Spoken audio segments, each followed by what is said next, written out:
1992 हिंदू मुस्लिम rights, पूरे देश में नफरत और खौफ का माहौल था।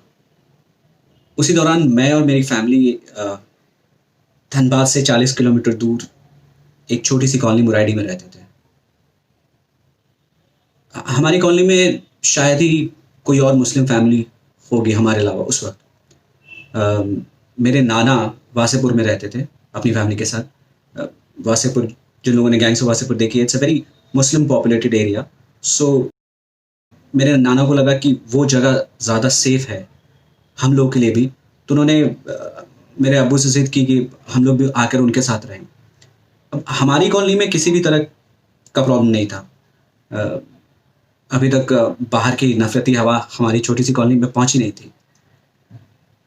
सोशल मीडिया का दौर था नहीं, तो किसी भी तरह की अफवाह इतनी जल्दी फैलती नहीं थी। खैर, नाना के बार बार जोर करने की वजह से और एहतियात के तौर पे अब्बू ने हमें लेकर वासेपुर जाने का फैसला किया। अब जिस दिन हमें निकलना था, उस दिन कुछ लोग घर पर आए और उन्होंने अब्बू से कहा कि अगर आज आप यहाँ से चले गए तो ये हम सब के लिए बहुत ही शर्म की बात होगी। आपकी फैमिली हमारी फैमिली की तरह है। जितनी हमारी फैमिली सेफ है, उतनी आपकी भी फैमिली सेफ है। किसी को भी आपको छूने से पहले हम लोगों से भिड़ना पड़ेगा। अब्बू ने उनका मान रखा और हम लोग उस दिन वहां से नहीं गए। ये जो लोग हमारे घर पे आए थे वो हिंदू नहीं थे उस रोज। अब्बू मुस्लिम नहीं थे उस रोज। ये लोग बस उस मिट्टी से जुड़े भाई थे। And I am so lucky कि ऐसे माहौल में मेरी परवरिश हुई है। I could get the best of both the religions. जिस जोश से हमने ईद मनाई, उसी जोश से होली भी खेली। दिवाली में हमारे यहाँ भी पटाखे आते थे। मेरी बहन आज तक मुझे राखी बांधती है। अब्बू अपने ऑफिस में सरस्वती पूजा ऑर्गेनाइज करते थे।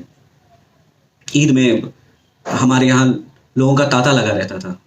दुर्गा पूजा में हम पंडाल देखने साथ में जाते थे पूरी फैमिली। मकर संक्रांति के दिन अलग अलग लोगों के यहाँ जाकर तिलकुट और दही चिवड़ा खाना, उसका जो स्वाद है वो आज तक मेरी जुबान पे है। जहाँ एक तरफ दरूद शरीफ सीखा, वहीं दूसरी तरफ ओम भूर्भुवस्वः तत्सवितुर्वरेण्यम भर्गो देवस्य धीमहि धियो यो न प्रचोदयात्, गायत्री मंत्र भी। ये था हमारा हिंदुस्तान।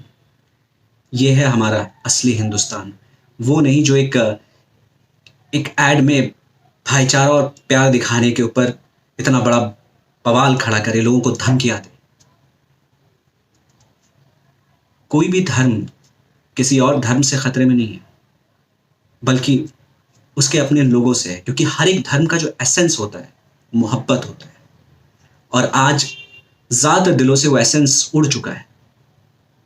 हम बस रिचुअल्स पकड़ के बैठे हैं और उस रिचुअल को वो रिलीजन समझ के अपना ईगो बना चुके हैं। मेरे हिसाब से मोहब्बत जो है एक बड़े पेड़ की तरह होता है, जो सबको अपने साए में रखता है, जिसकी जड़ें इतनी डीप हैं कि सारी इंसानियत, सारी दुनिया को संभाल के पकड़ के रखता है।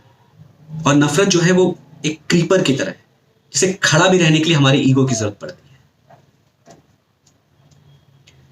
अब फैसला हमें करना है कि हम अपनी आने वाली पीढ़ी, अपने बच्चों को कौन सी दुनिया में पालना चाहते हैं।